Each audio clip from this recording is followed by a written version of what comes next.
November 5th, 1959, X-15 number 2 makes its third powered flight. There's a fire warning, and test pilot Scott Crossfield is forced to make an emergency landing.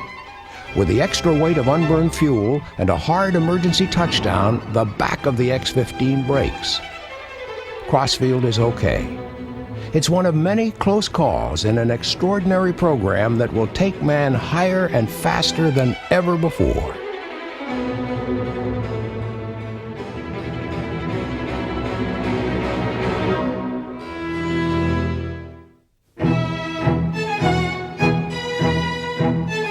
The Smithsonian Institution's National Air and Space Museum is the most visited museum in the world. Its collection contains some of the most important aircraft and spacecraft in history.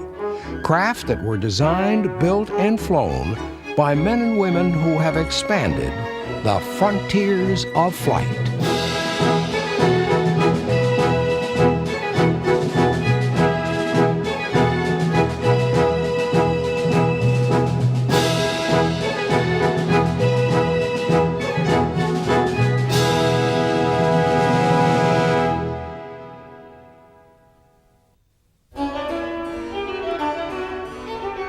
This is X-15 number 1, the first in a series of 3 planes that conducted an extraordinarily successful test program from 1959 to 1968.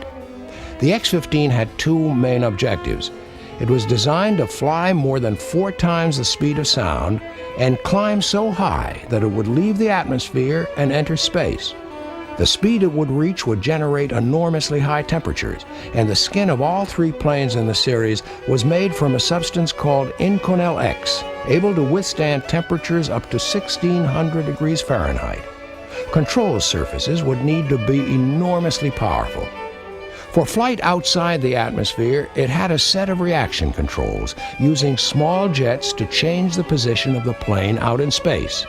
When it was rolled out in late 1958, the X-15 was unlike anything ever built to fly. The idea of flying from the atmosphere out into space and back again wasn't new. In 1930s Germany, Dr. Eugene Sanger had proposed the idea of a rocket-powered bomber that was propelled into space and skipped on the atmosphere like a stone on a pond, circling the Earth. But Scott Crossfield, who was a young test pilot in the early 1950s, has his own view on the early origin of the X-15 concept. I think that the X-15 originated on a fishing trip that I was on with Walt Williams. There are other people that think otherwise. But we were coming home from that fishing trip late at night, and 2 of our friends were asleep in the back seat. And they fired the 75,000-pound thrust Viking rocket at Santa Susana, and it was announced on the radio. And of course, immediately our imagination was sparked. What could we do with a manned airplane with a 75,000-pound thrust engine? And literally, we calculated what it should do on the back of an envelope that I dug out of his glove compartment. Since 1947, the X-Planes program had pushed speeds higher and higher toward Mach 2 and beyond. It was uncharted territory, with disastrous consequences waiting if maximum care was not taken.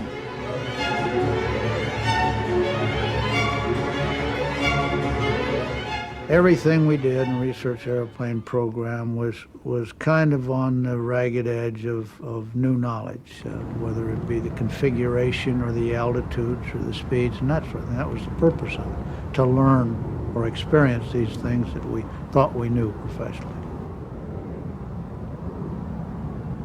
On December 12, 1953, almost the 50th anniversary of the Wright brothers' first flight, Chuck Yeager set out to fly the X-1A beyond Mach 2. As his speed increased to Mach 2.3, he ran into a phenomenon called roll inertia coupling, in which forces produced at speed and altitude become too strong for a control system to counteract. The result was a violent combination tumble, roll, and spin. He blacked out, but he was able to recover after dropping 50,000 feet in less than 50 seconds. Down to 25,000. I don't know where I can get back to base enough. We knew it was directionally unstable at a speed below what he planned to fly it. He thought he could handle it, and he couldn't. But it was no mystery that he might run into some kind of a stability problem because the wind tunnel data had shown it. And the X-2 we definitely knew was unstable above about 2.7 in Mach number, and they gave App, who'd never flown a rocket airplane before, a flight plan to fly in excess of Mach 3. Again, roll inertia coupling struck. At a speed over Mach 3 and an altitude of 60,000 feet, Captain Milburn Apt was subjected to alternating forces of plus and minus 6 Gs. Apt tried to regain control without success. He ejected, but was killed, and the plane destroyed.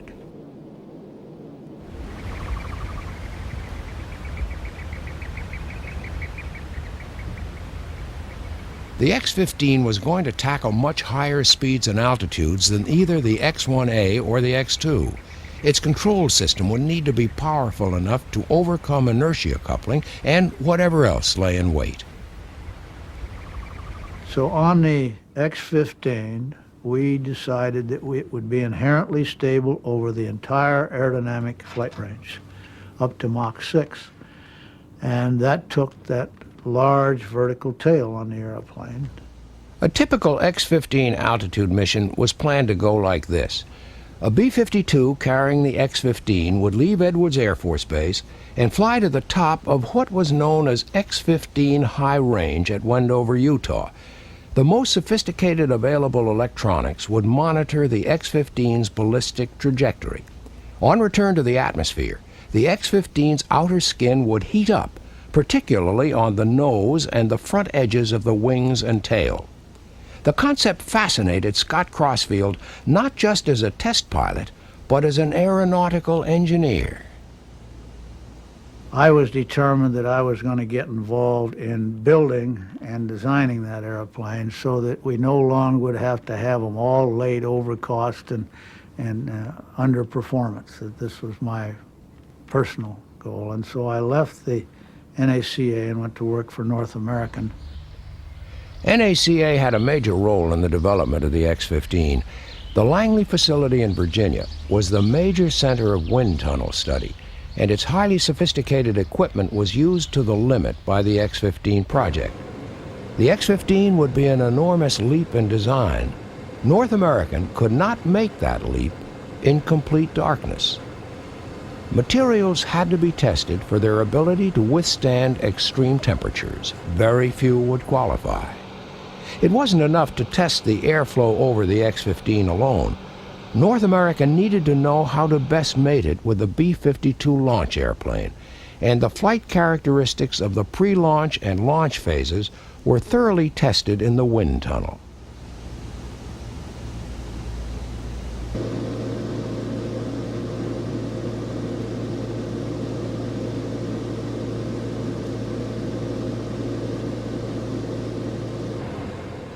The X-15 would attempt speeds about 3 times anything already achieved in the atmosphere.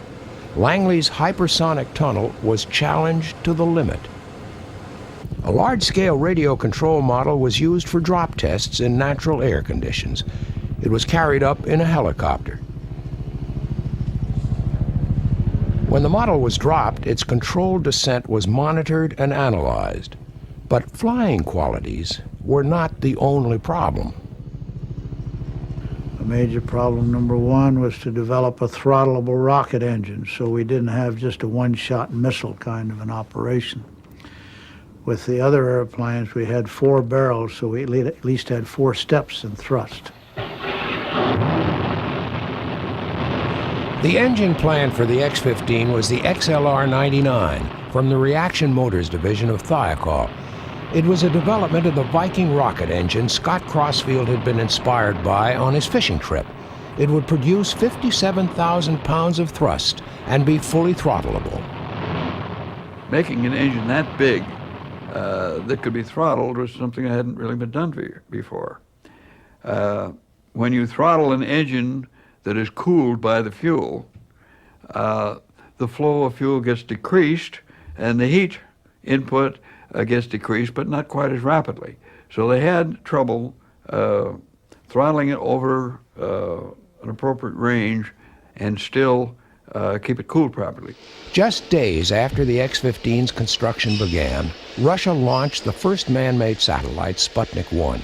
It was a blow to American pride and to the X-15 philosophy of flying to space and back under pilot control. And there were delays with the XLR-99 engine. We found out early on that we weren't going to have an engine ready when the airplane was ready to go into flight test. There was a proposal to put LR-11 engines, 2 clusters of 4 barrels in the X-15, and I objected strenuously based on previous experience that when you go with an interim engine, you very often never see the main one. The X-15 was throwing up many new challenges. The pressure suit the pilots would wear had not only to work inside the cockpit. If the pilot had to eject, the suit would need to withstand extremely high speeds in the atmosphere. The suit was tested on a rocket sled at speeds up to 1,000 miles an hour.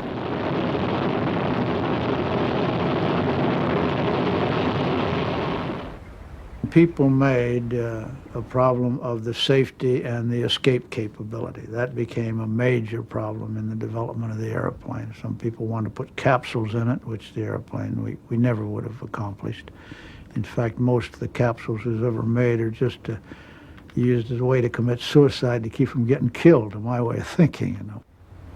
I offered to fly the X-15 sitting on a tomato can if they'd just give me the money we'd pay for an escape system. In the end, the designers settled for a straightforward ejection system.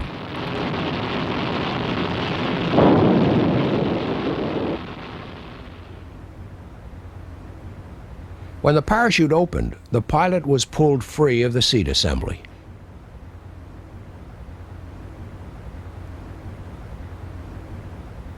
Flying the X-15 would be an enormous physical challenge to the pilot. Well before the X-15s were completed, Scott Crossfield and the 2 other initial pilots, Joe Walker of NACA and Bob White of the Air Force, spent many hours in the centrifuge. I probably have as much centrifuge time and pressure suit experimental time and pressure chamber time and all of that as any man alive. And all of it really was to learn what we should know. But it never was done as it is now in a very formal academic way as it is for astronauts and pilots and all of that. And frankly, if you had a medical problem in those days, you just kept it to yourself. We became pretty expert at that. By today's standards, the first X-15 simulator was crude. It wasn't designed to give any physical sensation of flight. Its purpose was to display accurate instrument responses to control inputs, which was valuable training in a mission on which the pilot would rarely get a chance to take his eyes off the panel. I believe very strongly in a simulator at that stage to learn procedures and to learn systems, and had a lot of disagreement with people who said I should practice in the simulator a couple, 3 hours before every flight. I didn't want to do that because we really didn't know what the X-15's characteristics were, and I didn't want to learn a lot of bad habits. I would rather be confronted with it as an airplane rather than have to put aside things that I had learned as the dynamics of flight is what I didn't want to learn from a simulator. There was another form of simulator available to the first X-15 pilots. If the Lockheed F-104 was configured properly, using flaps and extended landing gear to increase drag, landing approaches roughly similar to those predicted for the X-15 could be flown. The opportunity was offered to Scott Crossfield. I'd never flown an F-104 before, and the guys at Edwards who were an F-104 flight program thought I was crazy. Well, I was. I wasn't about to let anybody get the door open on getting into my cockpit on the X-15. And now I have the privilege of pressing the button which will bring out the question. When X-15 number 1 rolled out on October 15, 1958, Vice President Nixon called it the vehicle that regained America's lead in space. But the big XLR-99 engine was a year behind schedule, and the X-15 still had everything to prove.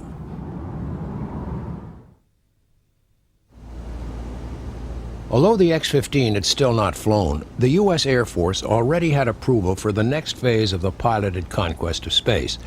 The X-20, known as the Dyna-Soar, would be launched into orbit by rocket and then fly back to Earth under full pilot control. It would combine the best features of the X-15's piloted approach with the speed and altitude capability of pure rocket programs like Mercury.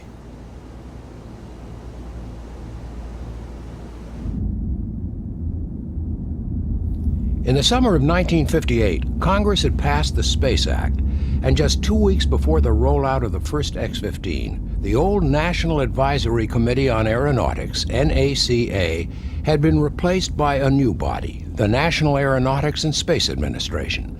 NASA's primary objective was to put a man into space, and all space programs apart from the X-20 were placed under its control. The X-20 still belonged to the Air Force. Edwards Air Force Base was now the home of the X-15. Its test program would be carried out from the same dry lake area that had seen the testing of the first American jet and the success of the first plane to break the sound barrier.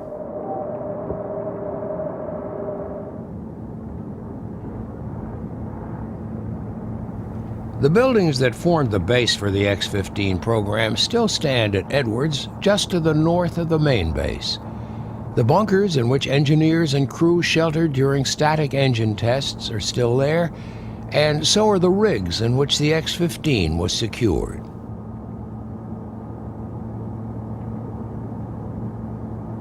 Because of the delay with the XLR-99, the first X-15 was fitted with two XLR-11 engines, the same engine that had taken Chuck Yeager and the X-1 through the sound barrier more than 10 years before. The flight test program began officially on March 19, 1959, but there were delays and morale suffered. On June 8th, Scott Crossfield took off under the wing of the B-52 to try another glide flight. We flew the airplane without any propellants on board just to get its handling characteristics. In fact, it's kind of interesting. My checkout flight was 3 minutes and 58 seconds. And therein was where I had to learn all I had to know to land the airplane for the first time. Release. It's a clean break. Looks pretty good here. I'm at 36,000. The X-15 had a sidearm controller, a small control stick on the right of the cockpit. No one knew it wasn't set up properly. The sidearm control was designed so that you could virtually immobilize your arm just by pressing down on the armrest and just move your hand in that direction and roll your arm in that direction. So you didn't get all of this spring and mass system into the control motion. Scott, don't forget the vertical. Okay, we'll let clear the edge of the lake here. Crossfield could have elected to use the joystick, but he saw no problem in deciding to try out the sidearm controller. Beginning the turn in. Got plenty of room. Good. I'm going to land a little long on the lake. Everything was on the numbers as I had planned it, and I asked for the nose to pitch up to flare and got into what appeared to me to be a classic static instability. Crossfield was enormously experienced. He knew he was in deep trouble. It kept pitching up. I started it down. It kept pitching down. And I got into an oscillation. It was pretty wide excursion angle of attack. I'd intended to land at around 175 knots, but it wasn't until I was down about 145 knots that I got this airplane corralled so that I could get the skids on the ground at the bottom of that oscillation, or else we would have bought the farm and rolled it up in the ball. You're about 30 feet. Now just hold her steady and you'll settle right there. And I have a trophy at home that is literally a brick ground into a streamlined shape, beautifully mounted on a plaque given to me by the Southern California Soaring Society. And I own the world's record for a glider for the shortest time from 38,000 feet to the ground. The control problem was solved with a simple adjustment, and it never occurred again. The next step was the first powered flight. It was to happen in the X-15 No. 2, also fitted with the makeshift engines. On September 17th, the X-15 was fueled up with liquid oxygen and alcohol for a flight that was not to exceed twice the speed of sound, or 60,000 feet. It was to be conservative and safe. Flight preparation began in the early hours and continued through to daylight. Several powered flight attempts had already been aborted because of problems in the fuel system or the auxiliary power units. This was a highly complex airplane. Extreme care had to be taken at every stage of the process.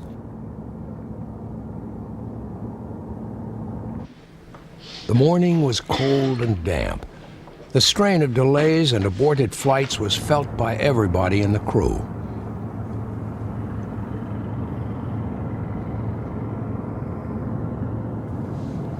Like all the rocket-powered planes since the X-1, the X-15 was a potential bomb with its explosive mixture of volatile fuels. Crossfield had an agreement that in the event of an emergency, the X-15 would be dropped to avoid potential loss of life in the B-52. When the B-52 finally began to taxi toward the end of the runway, all systems appeared to be operating as planned.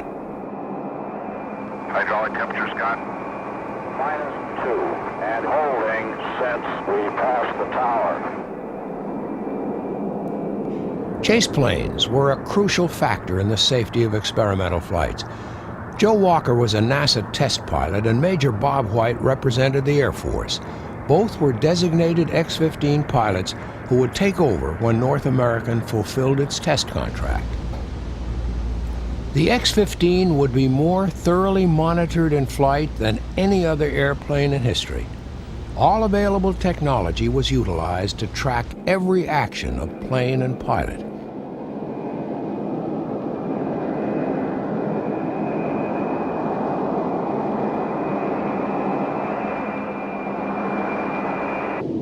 The white rectangle on the underside of the X-15 is frosting in the shape of the fuel tank caused by the low temperature of liquid oxygen.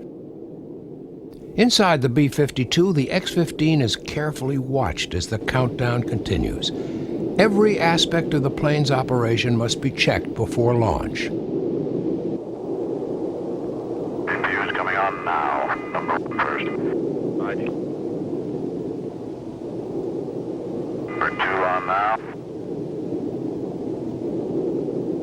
Real slow to pick up hydraulic pressure.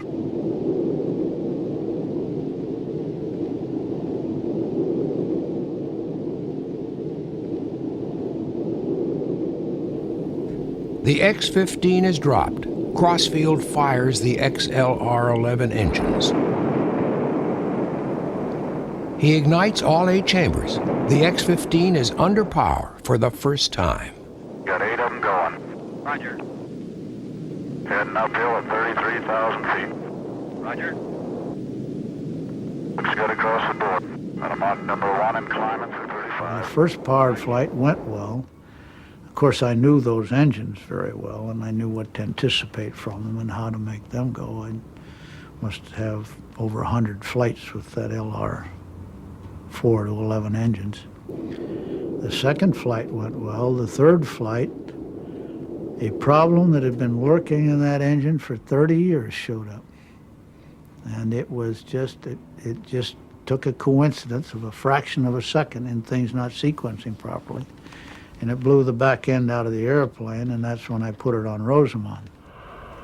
When Crossfield heard a fire warning, he began to jettison fuel, heading for Rosamond Dry Lake near Edwards. But when he hit the lake bed, the remaining fuel made him nose heavy.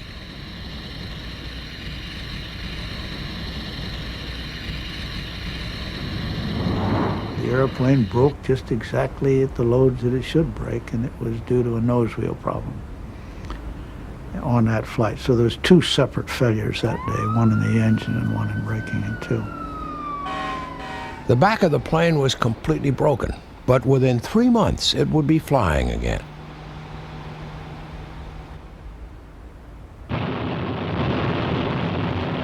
By March 1960, the big XLR-99 engine was ready, and Reaction Motors delivered 2 of them. One was installed in the number 3 plane, which was delivered to Edwards for static tests. On June 8, 1960, it was placed in the static test stand for its first firing. Scott Crossfield was in the cockpit. It's always very interesting, you know. I get in the airplane and everybody else gets in blockhouses, you know. That's what they call building the confidence of the pilot. The blockhouse was a shelter for the ground monitoring staff, and on this day, they needed it.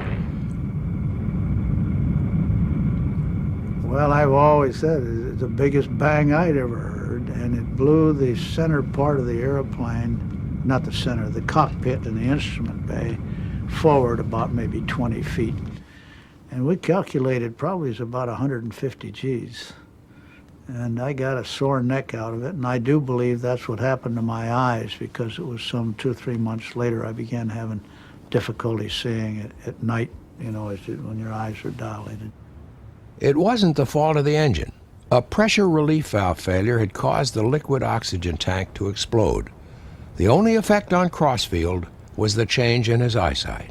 And that's why I began wearing the dark glasses. You know, all fighter pilots wear big watches and dark glasses, and nobody thinks much of it. You know, I couldn't see. And I sure as hell wasn't going to tell anybody, because that would cost me the program. By early 1960, NASA's Joe Walker and the Air Force's Bob White were in the final stages of their preparation to start the government's test program. Scott Crossfield had made his only powered flight in the number 1 plane in January 1960, flying it to almost 1,700 miles an hour and 70,000 feet. He appears to have enjoyed every second of it. Looking real good from back here. And they look very good across the door.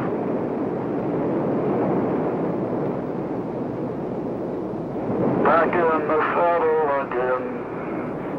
But it was Crossfield's last time in this particular saddle. After the flight, North American handed the number 1 plane over to the government. In June 1960, X-15 number 2 was delivered with the XLR-99 engine. By the time it was ready for flight testing in November, the program had been running for more than a year. At last, Crossfield could fly the X-15 as its designers intended. I flew over the speed range and demonstrated that the engine could be started and stopped, and that it would accelerate, and the fuel would scavenge, and that the throttle ability was there. I was limited initially to Mach 2, but there was no way you could hold it to Mach 2 by contract. And so they let it out to Mach 3. And the first flight that they did that, I pushed it so the Mach meter went past 3, because I wasn't about to let anybody claim that one. And that never was published. After 2 flights with the big engine, Crossfield had done his job. He had proved the plane on behalf of the contractor, North American. The X-15's vast potential was still to be explored. And I nurtured secret hopes that I could bring it back to the committee and do the research program. But that was, I knew that maybe, you know, once you quit the club, you're not going to be brought back in. And I had deserted the ranks, so to speak. And also, it would have not been good to have a one-man airplane. We were trying to demonstrate that this was technology, not a stunt and that sort of thing. The number 3 plane, rebuilt after the explosion in the test stand, emerged in late 1961.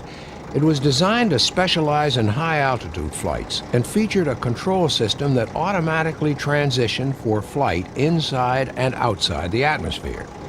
The first 2 planes, in the hands of Joe Walker and the growing team of NASA and Air Force test pilots, had by this time broken every existing speed and altitude record. Joe Walker had flown the number 1 plane at 3,900 miles an hour, and then Bob White pushed number 2 past 4,000.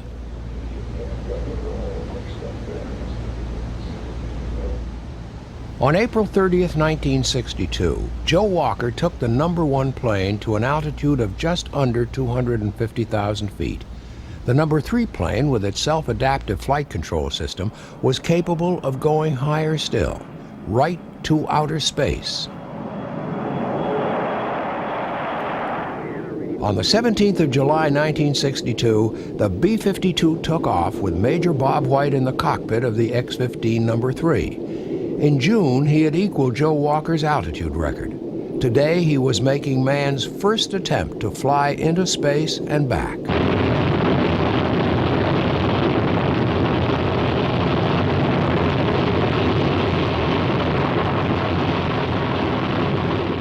Propelled in a ballistic trajectory by the great thrust of the XLR-99, the flight peaked at a point 59.6 miles above the Earth.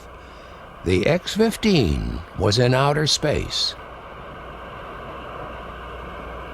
Bob White could see all the way from San Francisco to Mexico. He could see the curvature of the Earth. He had become the X-15's first astronaut.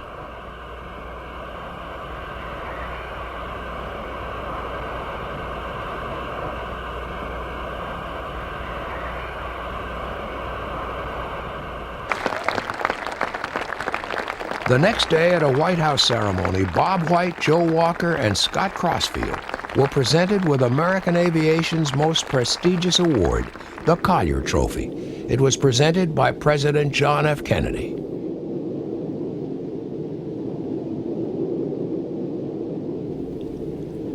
In November 1962, Air Force test pilot Jack McKay was making a low-altitude, low-speed flight to study stability and control without the X-15-2's ventral fin. Hello, on thrust, give us the chamber reading. Soon after drop, it became clear that something was wrong with the engine. Push the throttle up and give us chamber pressure. We don't have chamber pressure, about 200. Roger, you got the full throttle? Okay. You're running at 30%. The XLR-99 was producing only 30% of its power. There was no alternative but to abort the flight and attempt an emergency landing on nearby Mud Lake. There's a very tiny bit of wind from perhaps south and a little bit east. There's nothing.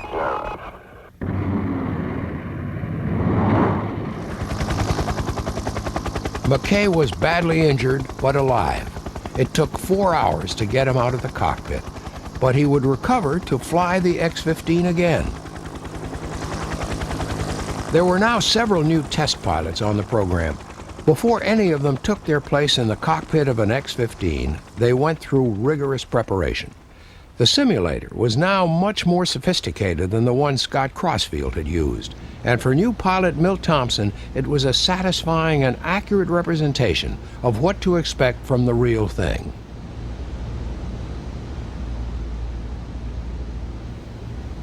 But the simulator still gave no idea of the physical sensation.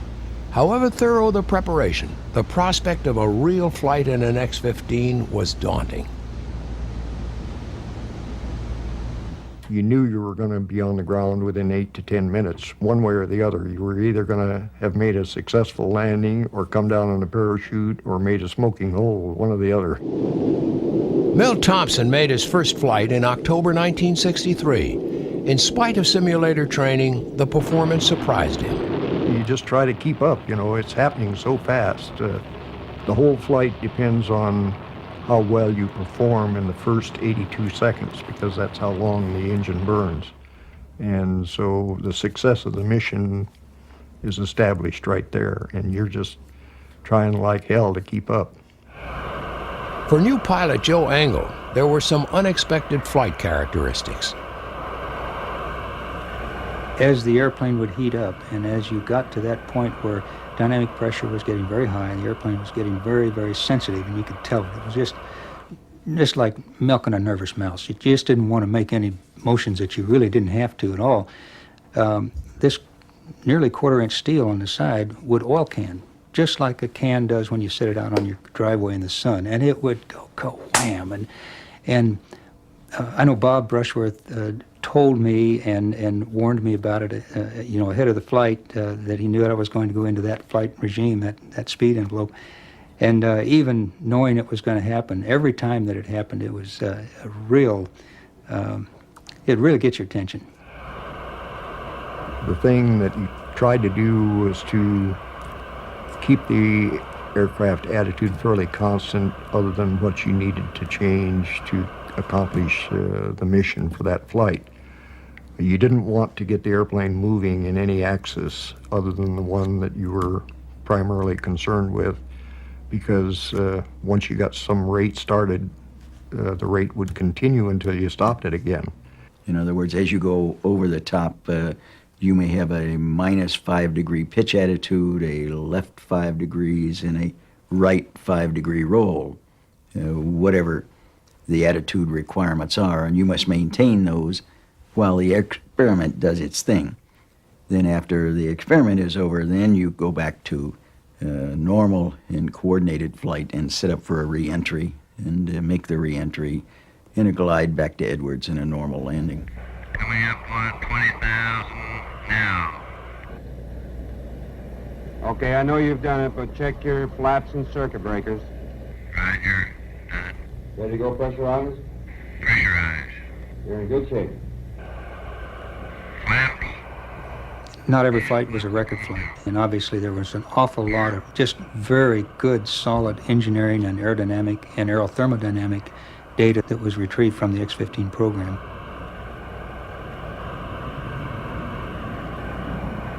Can't seem to get her on the ground. And I recognized that and tried as hard as I could to fly as accurate a profile as I was given to fly, so that the data that I brought back was as applicable to what was desired and could be compared with the theoretical data that they wanted to look at as possible. And it was so satisfying to slide out on the lake bed after a flight, particularly one that not anything had gone wrong, and you really knew that all the data that you brought back was exactly what the engineers were looking to get from that particular flight. In February 1964, the rebuilt number 2 X-15 was delivered. It was now called the A-2 and was potentially the fastest X-15 of all. What we were initially doing was expanding the envelope of the basic X-15 out to Mach 8. Now, the airplane was capable of going there. The only thing that limited us was the fact that we were out of fuel. And so we added fuel. We added 2 external tanks to the airplane. Now, that meant that we could probably get to those Mach numbers, or at least approach those Mach numbers, but that meant also that we were going to be at those high speeds for a lot longer period of time. That meant that the temperatures on that airplane were going to exceed the design limits of the airplane, so we had to cover the airplane with an ablative material. That coating was designed to burn away at high speeds and keep temperatures down. It was a pink material, and I think I said that I'm not going to fly a pink airplane. But that really wasn't the reason. The reason was that that material, again, was kind of like a pencil eraser, and if it got into the systems in the airplane, it could cause problems. So to give it a little bit more of a structural integrity, we painted it with a white paint so that we could calm it down a little bit and allow the technicians to work on the airplane during pre-flight and post-flight.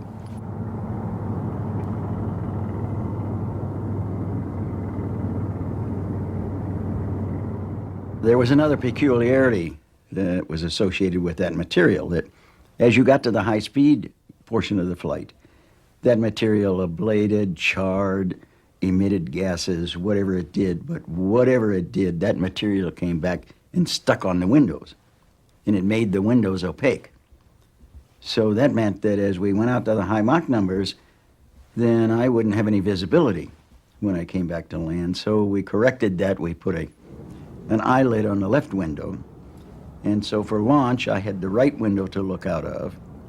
If I needed any outside visibility, I would proceed to the high Mach numbers, and that window then would become opaque, and as I slowed down below Mach 2 or 3, I could open the left eyelid and it would be a clear window, and I would hope that the lake bed would be on the left side and make a left pattern and land. Just before the X-15 A2 rolled out, the follow-on program, the X-20, was canceled in favor of the development of manned rockets and the Manned Orbiting Laboratory. The X-15 was now alone as a development vehicle capable of flying to space and back under pilot control. But the mission of the A-2 was pure speed, and after a thorough testing program, on November 18, 1966, Pete Knight established an unofficial world absolute speed record of Mach 6.33, or 4,250 miles an hour. On October 3, 1967, Knight set out in the A-2 again with a newly applied ablative coating. His mission was to reach the X-15's maximum speed carrying a dummy scramjet, a new form of power plant for future high-speed, high-altitude flight. 67 seconds after launch, the fuel in the external tanks would be consumed and they would drop away, allowing the X-15 to accelerate out to maximum speed. There is a sensation of speed. You know that you're pushing the airplane. It's, I think, akin to driving a car. You can drive a car around at 70, 80 miles an hour, and it's rather comfortable. If you push that same car to, say, 100 miles an hour or 110, you know that you're pushing the limits of that car. I think the X-15 was in the same category. As you begin to go above Mach 6 and you begin to push out farther and farther in the envelope, I think we were well aware of the fact that, yeah, things are getting a little bit more critical. As we went out to 6.5, 6.7, you were aware of speed. And if you looked outside, as I had a chance to do fleetingly from time to time, you knew that you were moving across the ground, and even at 100,000 feet, you were very much aware of the speed, and even more so aware of the speed in terms of the time of the flight and the amount of effort and the amount of experiments that had to be done during that portion of the flight. It was a busy flight. There was not much time for looking around or joyriding.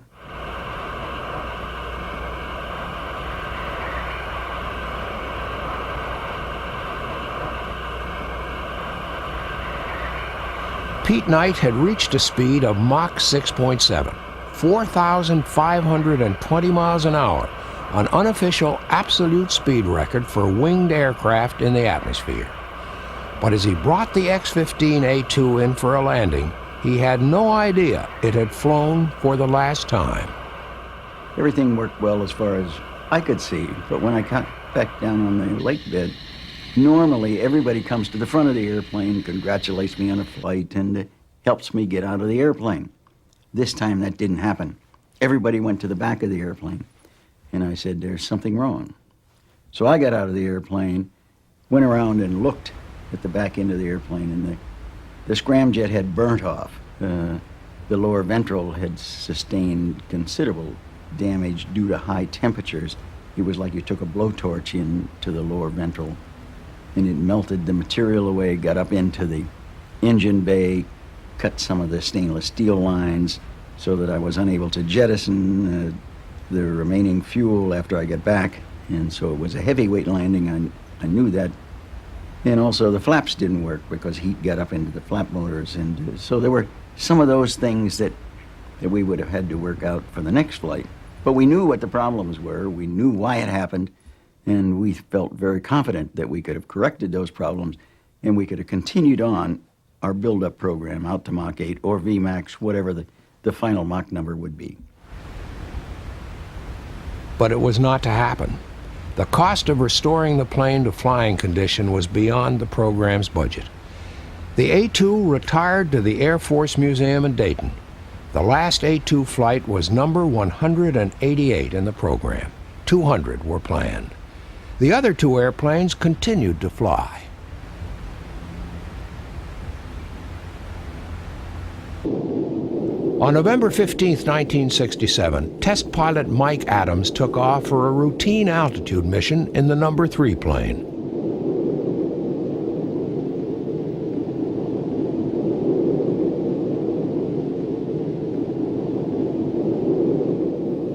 Soon after ignition, things began to go wrong.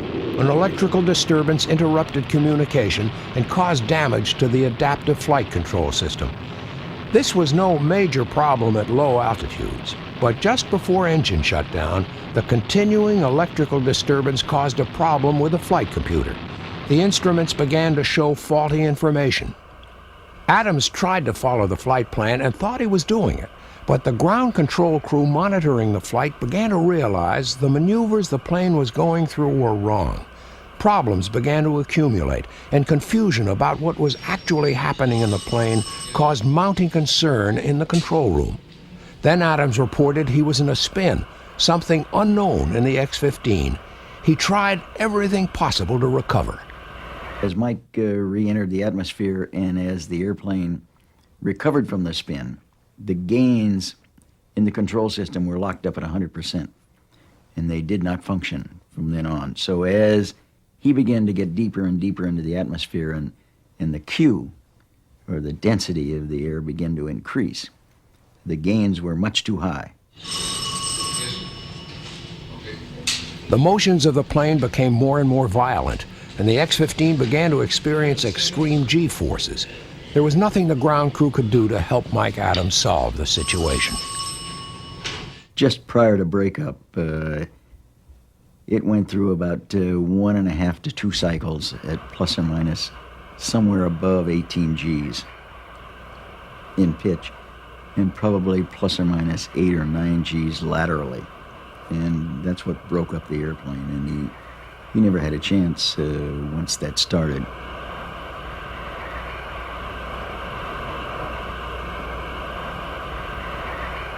The X-15 was descending at a rate of 160,000 feet a minute. At 67,000 feet, the fuselage buckled. Because of the high dynamic forces, Major Adams was unable to eject.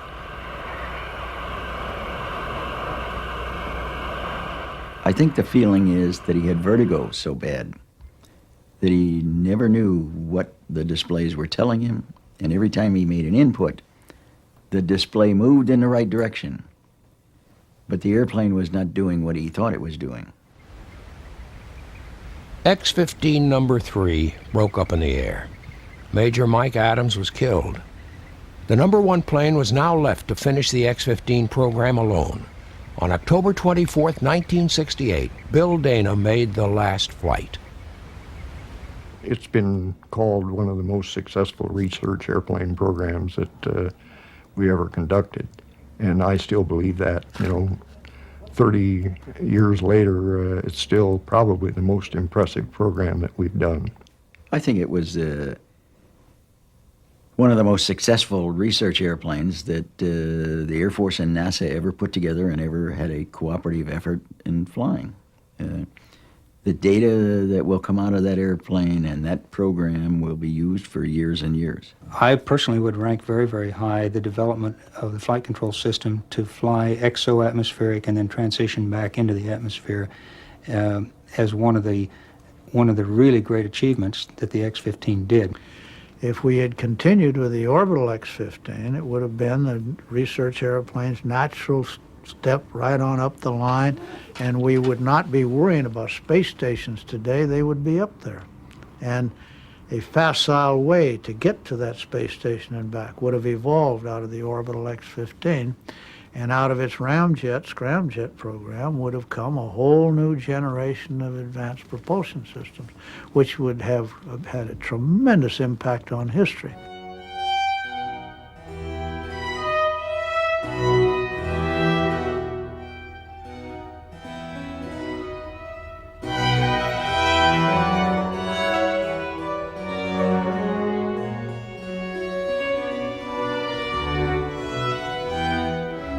"199 flights were made in the X-15 program. For the space shuttle, and for whatever winged vehicles may follow looking to fly across the threshold of space and back, its legacy is immense.